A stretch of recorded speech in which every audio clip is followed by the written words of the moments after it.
name is Stine. I'm an artist and an activist. Welcome to my channel.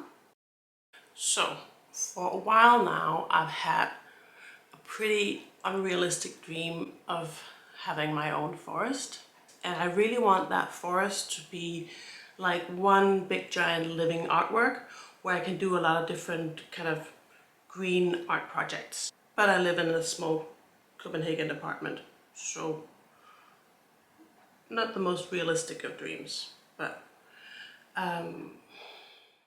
it's not gonna be easy and it's not gonna be quick. But today in this video, I'm gonna show you how I wanna start out trying to get some of the first trees for making this dream a reality. I live in the northwest part of Copenhagen, and it's not a neighborhood that has the best reputation. All the same, I've lived here since 2008 and I really love it here. What people don't often talk about is just how much nature we have out here. This is Bispebjerg Cemetery, and it's actually 43 hectares, which is more than 100 acres. It's huge. And I used to never actually go there that often, but that was one good thing about the pandemic for me personally, is that I really rediscovered this place right next to where I live, and honestly, I find it really magical. After going there for I don't know how many walks and always discovering new areas, I started finding more and more things that I found really interesting and useful. And one of them was several walnut trees. And that's kind of what started this idea in my head that maybe I could grow my own walnut trees, because they seem to be quite happy growing over there. This is the first time I'm doing this, so I don't know if I should have waited. But yeah, you only learn if you try stuff out. So I just went ahead and picked a lot of walnuts.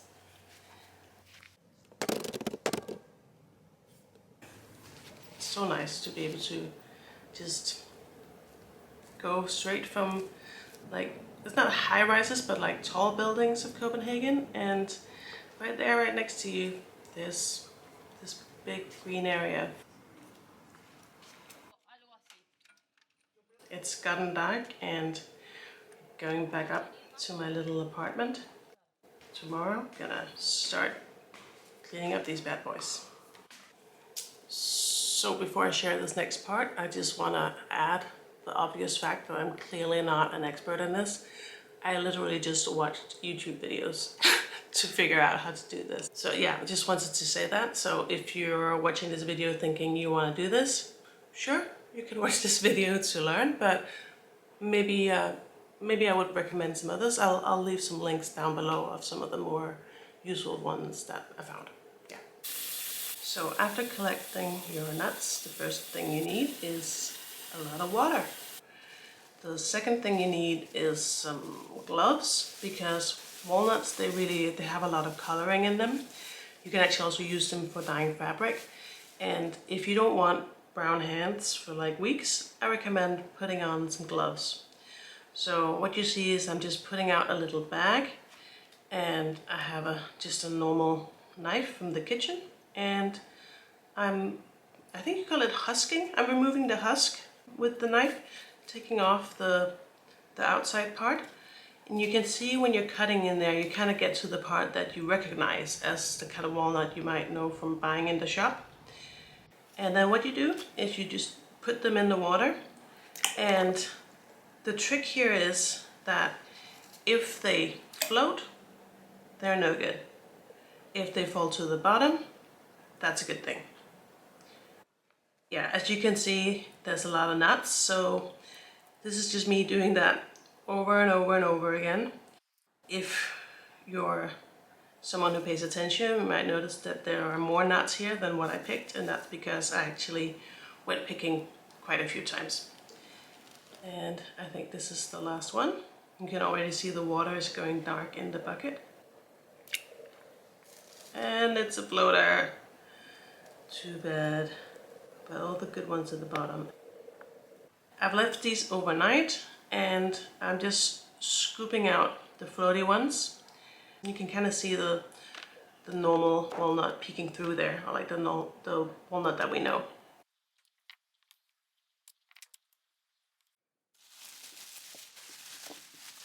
Here I am just straining off the water. I'm not gonna use that for anything. You can see how dark my glove has gotten. That's how much it colors. And then the last part here is I'm taking, actually I saw people doing this in a lot of different ways in the different guides I saw. So I don't know if this was necessarily the best way to do it. It was just what I had on hand and felt comfortable with, because it's what I've been using for growing avocados and things. Yeah, I'm just taking some normal like kitchen roll and making it wet and making little bags and putting them on that plate. So I'm just doing that over and over again. Just finishing up, speeding this up a little bit and packing them all. So here we go. One big one around all of them and some sort of nut. All done. And here we are, ready to open these bad boys. I have the worst feeling that these are all gonna be rotten. But yeah, let's see.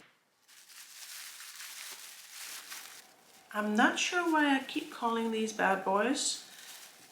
You'll have to just forgive me for that. So anyway, I'm putting on my trusty gloves because this got kind of nasty. I don't know if you can make it out here on the video, but quite a few of them had mold on them, like that one with the green on top. Yeah, a whole lot of mold. Pretty gross, pretty smelly. So I'm just sorting these. All the ones with mold on, I'm putting in this green bag for compost. And the ones that I deem good enough and not rotten, I'm putting on the plate. Hopefully I can keep trying to make these grow. I can't really see any signs of them growing quite yet, but I mean, they're not rotten, so that's a pretty good start. But still, I'm just gonna remove that last part of the husk because that's really the part that's going moldy.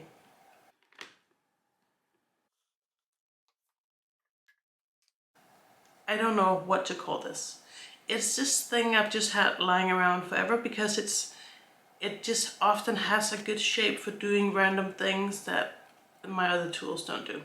And cleaning walnuts, apparently, is one of them. This took quite a long while, but you'll see in the end how nice they look, and they actually look like walnuts. So I'm just making them ready to put back in the fridge, putting some towels in there and making them moist. And back in the fridge.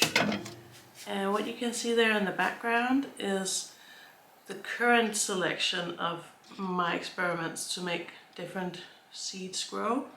Some of them I find in the cemetery, like the walnuts, and some of them it's just like leftovers from eating. Like this is lemon seeds and avocados, and these guys here are actually small apricot trees that I've been growing just from the apricot pits from what I got at the supermarket. Here's a lemon tree, and here's an avocado tree, and I also like doing these little experiments trying to shape avocados to make little like sort of bonsai trees. I'm still testing things out, so it doesn't feel like a skill I've completely honed yet. I definitely recommend people trying it out. You're just gonna put random stuff on there to shape it. That's pretty much it. That was all I had for you today. I don't know if I would call it a complete success because a lot of those walnuts were pretty rotten, but some of them are still living on in my fridge, and fingers crossed they might just turn into trees. Alongside all my experiments trying to make my own trees from seed, I'm also doing a lot of research online trying to find some cheap land that's reachable by public transport, because I don't have a driver's license and I don't want to get one. So between those two requirements, it's not super easy, but it's okay. I have some patience, a bit of it. Thank you for watching this video. It really means a lot to me. If you enjoyed it, please give it a like. And if you want to watch some more of my videos, please subscribe. It would make me really, really happy. Thank you and have a great day. Bye.